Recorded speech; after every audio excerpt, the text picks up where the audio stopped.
Y, en tercer lugar, la ampliación de un puerto deportivo que nos va a costar 32 millones. Nosotros hemos tildado de fraudulento este uso porque lo que se evidencia es lo siguiente. Tenemos un grupo empresarial que va a disfrutar de un suelo público, de unos fondos públicos y de un riesgo cero. Por lo tanto, el beneficio empresarial va a ser absoluto. Nos llevamos las manos a la cabeza y no entendemos realmente este proceder, salvo la explicación de intentar favorecer a los grupos empresariales afines al Gobierno del Partido Popular. Miren, nosotros, Ceuta Ya, apoyamos el presupuesto del 2022, a pesar de que ese documento presupuestario, ni en sus fundamentos ni en su estructura, eran compartidos por nuestra formación. Sin embargo, a pesar de estar en las antípodas de nuestros planteamientos, antepusimos la responsabilidad, la unidad y el momento crucial que vive Ceuta. Hay que recordar que todavía vivimos una pandemia, seguimos con el cierre fronterizo y evidentemente habíamos sufrido uno de los episodios más graves en nuestra historia, que era el salto masivo de mayo En aquellos instantes se nos interpeló, el Gobierno mismo nos interpeló hacia la unidad y entendimos que eso era lo correcto y así lo hicimos. De todas formas, no obstante, desde que este humilde diputado participa en política, siempre se ha caracterizado a Ceuta Ya por tener la mano tendida para colaborar por el bien de Ceuta, para cooperar y para sacar los proyectos que son especialmente importantes para Ceuta. Nos encontramos en un momento crucial para cambiar la estructura de Ceuta, crucial y probablemente definitivo para el futuro de Ceuta. Sin embargo, con los proyectos estratégicos de los cuales os he mencionado, no hemos encontrado la misma actitud del Gobierno con nosotros con los presupuestos. Es decir, no había una voluntad de consenso con el resto de fuerzas políticas. Para los presupuestos sí que había unidad, sin embargo, para los proyectos estratégicos, pues parece ser que prima más la voluntad de los empresarios que la de las fuerzas democráticas. Vivas practica la política del consenso a tiempo parcial y eso es nocivo, letal y peligrosísimo para el futuro de Ceuta. Y doy paso a mi compañero Julio Basurco, que va a ahondar en este aspecto. Sí, buenos días a todos y a todas. A mí me gustaría incidir en algo que ya ha apuntado Moja y que nos ha parecido realmente llamativo, y es el apoyo del Partido Socialista a través del Gobierno de la Nación, encarnado en este caso en la ministra Calviño. ¿Sí? Ay, perdón. ¿Quieres que lo repita de principio? Vale. Bueno, sí, decía el apoyo del PSOE encarnado en la ministra Calviño. Y es que nos parece bochornoso que el Partido Socialista esté de acuerdo con emplear 70 millones de euros en algo que en absoluto va a redundar en el bienestar de los y las ceutíes. Y es que la única rentabilidad de estos proyectos se la lleva el grupo promotor. Básicamente porque la inversión le sale absolutamente gratis, es decir, no hay tal inversión. Es sorprendente el apoyo del Partido Socialista, y es que no se puede estar día tras día acudiendo a las barriadas de la gente humilde hablando de justicia social y luego apoyar dislates de este tipo. Sinceramente, en Ceuta Ya estábamos convencidos de que el Gobierno de la Nación nunca iba a dar luz verde, nunca iba a autorizar semejante dislate. Pero parece que las alabanzas del señor Vivas al Gobierno de la Nación, que ese buen rollito, si me permitís la expresión, con el presidente Sánchez, pues da resultados. Es decir, tenemos como resultado del apoyo de Juan Vivas al Gobierno de la Nación y de cortar aquí a los descerebrados de la extrema derecha, pues bueno, que se le permite regalar 70 millones de euros a sus amigos, 70 millones que deberían estar destinados al futuro de nuestra ciudad, al futuro de las y los ceutíes. Nosotros somos conscientes de la importancia de cortar a la extrema derecha. Nadie nos va a dar, a los que estamos aquí sentados, clase de antifascismo. Cuando el Partido Popular pactó con Vox, todo ese año que estuvieron juntos, que tenía vigencia aquel acuerdo, los que estamos aquí sentados nos desgañitamos y estuvimos allí donde nos dejaban diciendo y denunciando que aquello era un suicidio para la ciudad. Sin ir más lejos, nuestro diputado Moja, antes de ser diputado, fue expulsado de una sesión plenaria a la que asistía como público por gritarle al Partido Popular que lo que estaba haciendo al pactar con la extrema derecha constituía una traición en toda regla a la propia esencia de la ciudad autónoma de Ceuta. Como digo, nadie nos va a dar clase de antifascismo, pero pensamos que no todo vale y que en esa idea de poner freno a la extrema derecha, bueno, que esa idea no puede ser un cheque en blanco, que en algún momento hay que poner pie en pared. Y pensamos que el Partido Socialista no lo está haciendo. Y hace poco se aprobó el PGOU con el apoyo del PSOE, un PGOU que, como denunció Moja en el Pleno, fomentaba y abonaba el terreno para la política del pelotazo, y ahora nos encontramos con esto, ¿no? Con que se pretenden invertir 70 millones en unos proyectos que en absoluto se van a traducir en bienestar para los y las ceutíes. Bueno, pensamos que en política hay que estar por principios y por ideales, y que esto convendría que no se olvidase. Y sin más, tiene Mugal la palabra. Buenos días a todas y a todos. Gracias, Julio. Ceuta ya en su momento, especialmente en el debate presupuestario, dejó muy claro en su postura que el apoyo en su momento manifestado desde una posición constructiva, pero también crítica, entendía que los presupuestos y los fondos públicos en general tienen que cumplir con tres ejes fundamentales. El primero, luchar contra las desigualdades que afectan gravemente a Ceuta. En segundo lugar, que incidan de manera directa en la creación de empleo, especialmente para los jóvenes de la ciudad. Y en tercer lugar, y no menos importante, tiene que incidir de manera importante en la estructuración y el equilibrio territorial de Ceuta. Evidentemente, estos fondos, 70 millones de euros, repito, 70 millones de euros, que vienen en el marco de fondos de recuperación, para que nos entendamos sin dar el nombre técnico completo, pero estamos hablando de los 70 millones de euros que vienen de Europa a través del Gobierno de la Nación a Ceuta, van a ir destinados a un grupo empresarial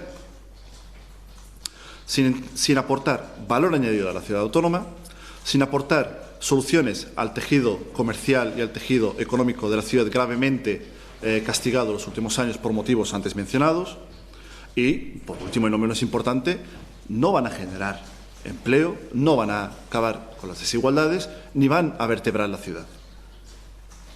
Lo que aquí nos preguntamos es lo siguiente, y lo que los ceutíes también deben de preguntarse: ¿en qué van a beneficiar estos 70 millones de euros a los más de 10.000 parados? ¿En qué van a beneficiar a los más del 70% de jóvenes que se encuentran en desempleo? ¿En qué va a beneficiar al 40% de los ceutíes que se encuentran en situación de pobreza? Son preguntas que, lamentablemente, con este proceder, que no nos sorprende por parte del Partido Popular, no van a dar respuesta. En definitiva, estamos, como bien hemos dicho anteriormente, ante un ejemplo más de la cultura del pelotazo, de la cultura del amiguismo, de la cultura de beneficiar a unos pocos privilegiados en detrimento de la mayoría social de Ceuta, una mayoría especialmente castigada en los últimos años. Incidir aquí en el carácter y en el uso fraudulento de los mismos. 70 millones de euros, repito, 70 millones de euros que van a ir destinados a enriquecer a unos pocos en detrimento de la mayoría social. Uno puede decir que Ceuta ya está en contra de la iniciativa privada, ni mucho menos. En absoluto estamos en contra de la iniciativa privada. Lo que estamos en contra es de que unos pocos, sin merecerlo, se enriquezcan y se hagan un poquito, bastante más ricos a costa del dinero de todos. Dinero que entendemos debe de ir destinado a responder a los problemas de los y las ceutíes. El que quiera un hotel, que se lo pague de su bolsillo. El que quiera un simulador de helicópteros, que se lo pague de su bolsillo. El que quiera una drasana o ampliar el puerto náutico, que lo haga desde su bolsillo, pero no con el dinero de los ceutíes, no con el dinero de los españoles y no con el dinero de los europeos. Y esto tiene que quedar muy claro. Evidentemente, como antes hemos citado, esto rompe con ese consenso a tiempo parcial. Consenso que entendemos nosotros que, si me permitís, destapa dos errores Uno, de procedimiento, puesto que nos tenemos que enterar a través de los medios de comunicación de una carta de ni más ni menos que la vicepresidenta económica del Gobierno de la Nación hacia Ceuta, avalando 3 proyectos que desconocíamos. Y, en segundo lugar, un error de forma, que es que, evidentemente, en ningún momento se ha contado con las fuerzas democráticas ni con los representantes del pueblo de Ceuta, es decir, con la Asamblea de la Ciudad Autónoma. El Gobierno no puede excusarse ni escudarse en el hecho de que no tenía alternativas sobre la mesa. Falso. Ceuta ya puso 3 iniciativas que creemos que incidían en esos 3 ejes anteriormente mencionados, en el equilibrio territorial, en la creación de empleo y en la lucha contra la desigualdad. Recuerdo aquí a los aquí presentes la Estación de Investigación Subacuática, el Instituto de Investigación Biomédica y Biotecnológica y el Centro de Alto Rendimiento Deportivo para la ciudad de Ceuta, que entendemos que son 3 medidas, 3 iniciativas que aportan un valor añadido importante a la ciudad, que inciden en la marca Ceuta, que aportan 3, o mejor dicho, que profundizan en 3 yacimientos de empleo que creemos que son importantes, que son el del mar, el de la ciencia y el del deporte. En resumen, estamos ante un proceder totalmente común, como estamos viendo pues, los casos de los primos, de los hermanos y de los cuñados a nivel nacional, pues estamos viendo una representación en pequeña digamos, a pequeña escala en Ceuta, ¿no? Que aquí lo que vale es si tú eres afín o no al Gobierno del Partido Popular para sacar adelante un proyecto u otro, y no antevaler ni poner encima de la mesa las prioridades de la ciudad de Ceuta. Abrimos turnos de preguntas.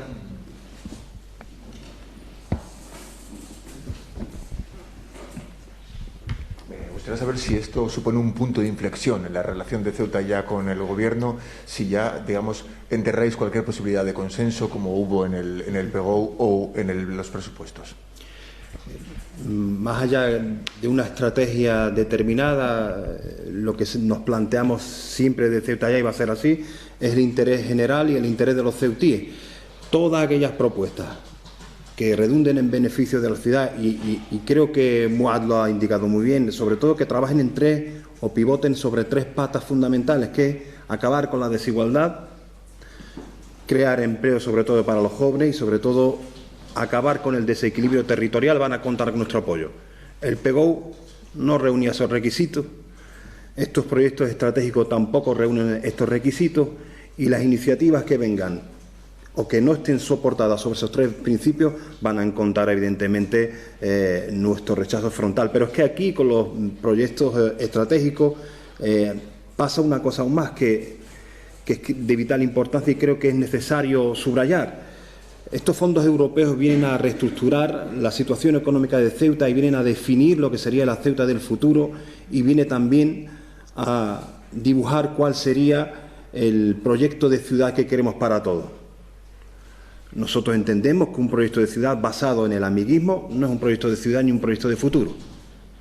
Un proyecto de ciudad se basa en generar expectativas reales, en inversión pública capaz de generar empleo, en fortalecer la imagen de Ceuta, y además le decía Muad que hay sectores en los que nosotros tenemos capacidades y potencialidades importantes. El deporte es una de ellas, lo hemos dicho y lo volvemos a decir. Ceuta goza de muy buena salud en cuanto al deporte. Cualquier actividad que realiza Ceuta en el deporte funciona muy bien, por lo tanto tener aquí un centro de alto rendimiento no es algo descabellado, generaría una serie de inputs muy importantes para Ceuta. En cuanto a la estación de actividades subacuáticas, también va ese deporte, pero también va la cultura del mar, o ese mar azul, o la economía azul. Pero, sin embargo, cuando nos encontramos con los proyectos estratégicos, algunos incluso hasta sonrojan, ¿no? El de la escuela de pilotos no tiene mucho sentido. Y luego el hotel que pretenden construir en el poblado marinero también nos tienen que explicar qué van a hacer con el poblado marinero. No lo explican. No lo explican. Por lo tanto, no es una cuestión de estrategia concreta, pero sí de finalidad de los instrumentos o de las propuestas, iniciativas que nos planteen desde el Gobierno o desde cualquier otra formación política democrática, eso es cierto. De la extrema derecha a la extrema derecha ni agua. Buenos días. Fuera de estas cuestiones que han planteado, sí me gustaría preguntarles, hoy se produce la visita del presidente del Gobierno a Marruecos. No sé qué expectativas tienen respecto a la misma, qué creen que va a suceder o por dónde creen que debería caminar esa visita y qué puntos deberían abordarse. Gracias. Pues tengo que ser honesto ahí, ¿no? Nosotros hemos escuchado las declaraciones del ministro y bueno, y la visita se va a enmarcar no solamente en un encuentro institucional, sino que por lo visto también hay un encuentro, una ruptura del ayuno en el entorno familiar de la Casa Real marroquí. Por lo tanto, sí reconocer que esa visita goza de cierto prestigio, por decirlo de alguna manera. Las expectativas son altas. Pero nosotros, al margen de las expectativas que parecen apuntar que son buenas para nuestro país, para las relaciones bilaterales, nosotros lanzar una exigencia desde Ceuta ya. Queremos que el Gobierno de la Nación, que el presidente del Gobierno ponga sobre la mesa sin ningún tipo de complejo el futuro de Ceuta y Melilla, es decir, que tengamos una frontera fluida y la garantía por parte de Marruecos de respetar la soberanía, respetar la integridad territorial de Ceuta y Melilla.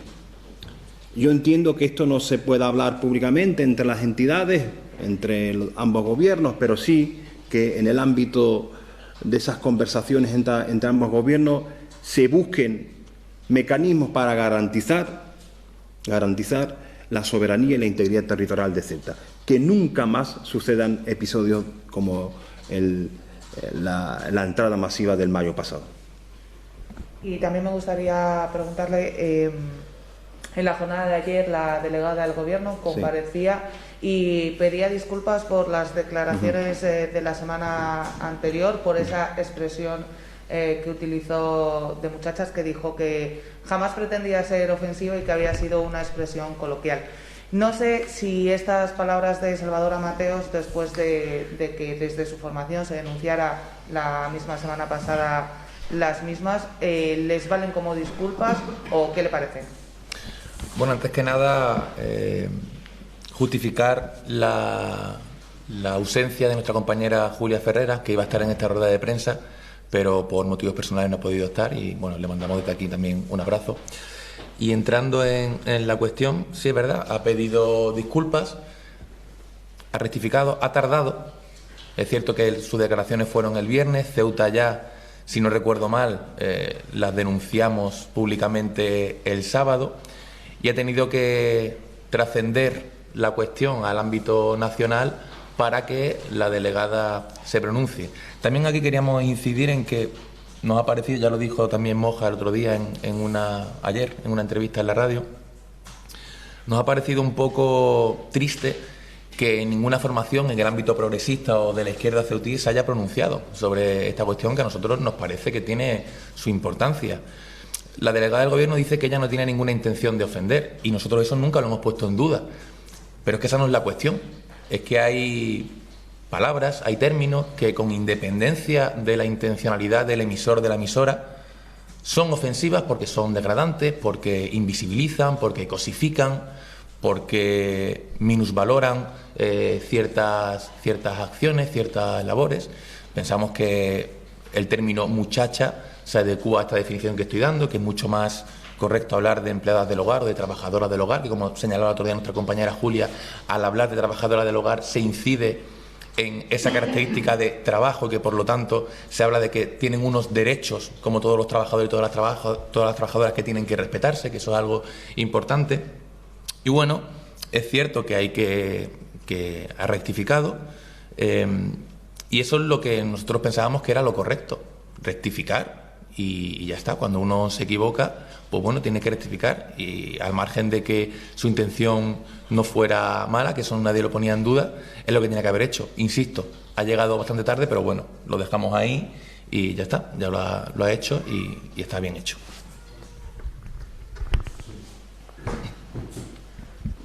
Buenos días. Volviendo al primer asunto, al de los proyectos que se le da el visto bueno, ¿creéis realmente que alguno de esos tres proyectos finalmente se hará realidad?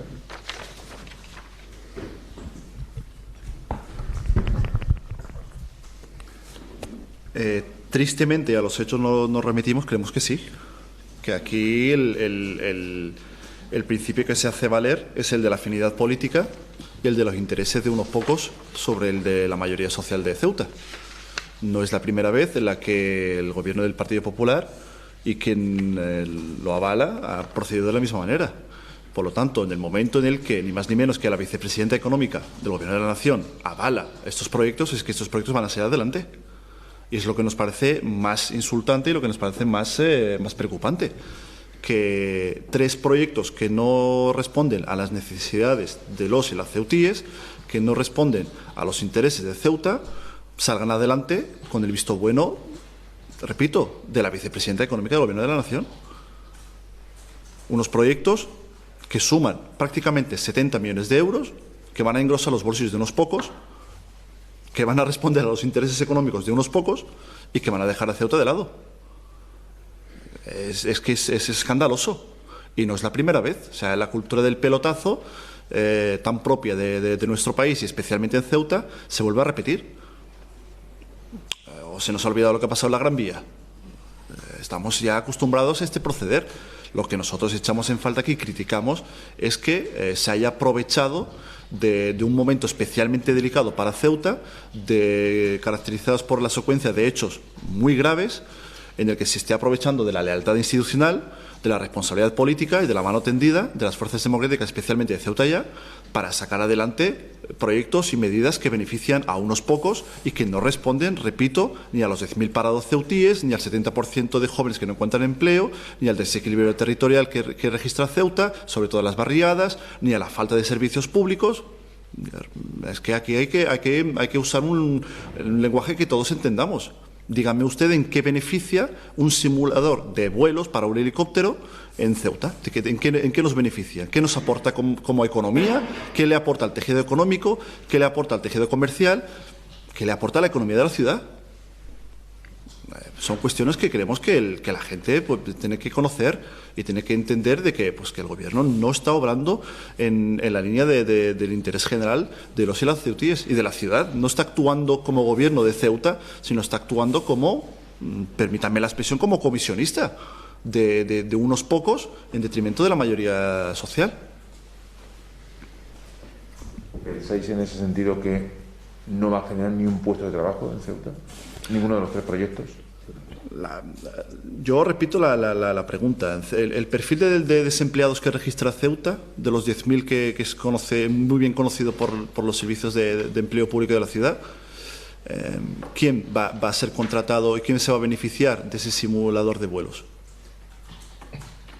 Los problemas que arrastra el comercio de Ceuta, que es la columna vertebral de la economía ceutí, el comercio, el turismo, ¿en qué se va a beneficiar? Es que al fin y al cabo hablamos de inputs y de outputs, ¿no? de entrada y salida.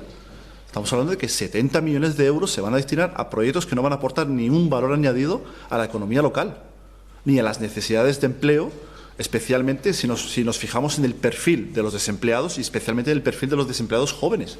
Ese 70% de jóvenes ceutíes que no encuentra trabajo, ni oportunidad para ello, ¿qué puertas le va a abrir el simulador de vuelo de helicóptero?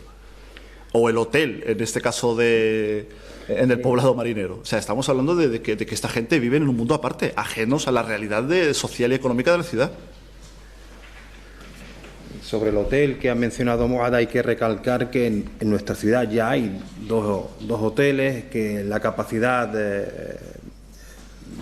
hostelera o que la capacidad que tienen se ha visto muy mermada con el cierre de la frontera, que la apertura de la frontera que vamos a tener no va a ser la que conocimos. Hay una serie de cuestiones que vienen a mostrar cierta debilidad con la necesidad de tener otro hotel en Ceuta. Pero es que además que ese hotel va rodeado de una serie de oficinas que eufemísticamente hablan de cuestiones tecnológicas, pero son oficinas para el juego online, y el juego online tiene un problema añadido, y es que la empleabilidad del juego online es volátil. Podemos estar encontrándonos con situaciones tan curiosas donde estemos bonificando a empresas que están generando empleo en Murcia y le estamos bonificando aquí en Ceuta. Es decir, no está tan clara la consecuencia directa del hotel ni tampoco del complejo de sedes que quieren construir en torno al mismo.